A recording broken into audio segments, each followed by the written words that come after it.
এসে গেছি নতুন একটা এপিসোড নিয়ে। এখন আমরা রিভিউ করব একটা শর্ট ফিল্মের।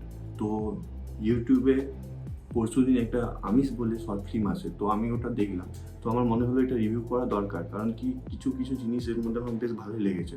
তো প্রথম তো এটা একটু ফেমাস হয়ে গেছে, কারণ পেট কথা বলে যে ইউটিউব চ্যানেলটি রয়েছে যেখানে ওরা হরর স্টোরি শোনায়, তো সেই তাদের প্রথম শর্ট ফিল্ম এটা বলা যেতে পারে। এতে লিড রোলে কাজ করেছে ইনস্টাগ্রাম ইনফ্লুয়েন্সার প্রীতি, অনেকেই চিনবে।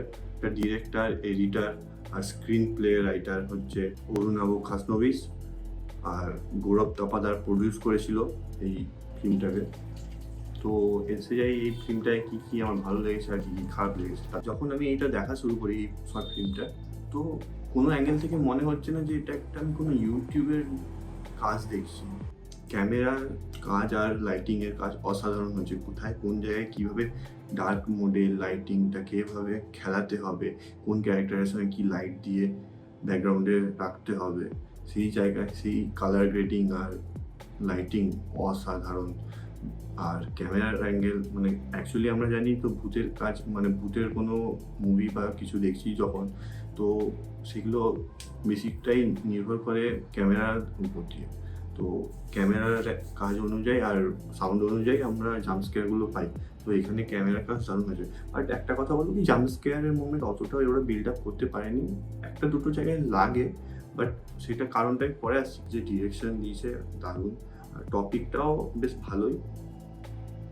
মানে কিছু আমি যদি এখন বলতে যাই তো তাহলে পুরো মুভিটা, যেহেতু এটা শর্ট ফিল্ম, একটু বললেই হচ্ছে রিভিউ হয়ে যাবে। বাট একটা জিনিস আমার যেটা মনে হলো, এটা যদি আরেকটু টাইম নিয়ে বিল্ড আপ করতো, মানে যে ভূতটাকে রিভিল করছে তার আগে যদি আরেকটু টাইম আমাদেরকে জাম্পস্কেয়ারগুলো করাতো বা ওকে ভয় দেখাতো মেন ক্যারেক্টারকে, তো আই থিঙ্ক আমার মনে হয় আরেকটু জমতো ব্যাপারটা, তো আরেকটু ভালো লাগতো আমার জিনিস। কিন্তু আমি বলছি না খারাপ লেগেছে, বাট আরও ভালো কী হতে পারতো সেটাই বলছি। এবার যদি চলে আসি আমরা এই শর্ট ফিল্মটায় অ্যাক্টররা কেমন কাজ করেছে, তো সেটা বলতে গেলে প্রীতির যে দাদু ঠাকুমা হয়েছে তারা অনবদ্য কাজ করেছে।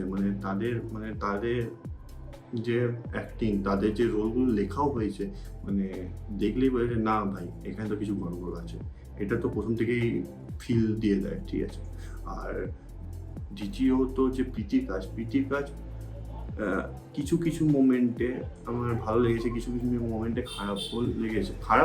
লেগেছে বলবো না, বাট মানে এক্সপ্রেশনে আরেকটু ফুটিয়ে তুলতে হতো জিনিসটাকে, যেটা একটু কম লেগেছে। এবার ও কোনো প্রফেশনাল তো অ্যাক্টর নয়, বাট হয়তো সময়ের সাথে সাথে সবাই ঠিক হয়ে, মানে প্রথম কাজ অনুযায়ী আমার যথেষ্ট ভালোই লেগেছে প্রীতির কাজ, ঠিক আছে। প্রথম দিকে একটু তবুও মনে হচ্ছিল, বাট লাস্টে কিন্তু ক্লাইম্যাক্সে যখন চলে যায় স্টোরিটা, সেখানে কিন্তু প্রীতি আবার অনবদ্য অ্যাক্টিং করেছে, এটা না বললে না।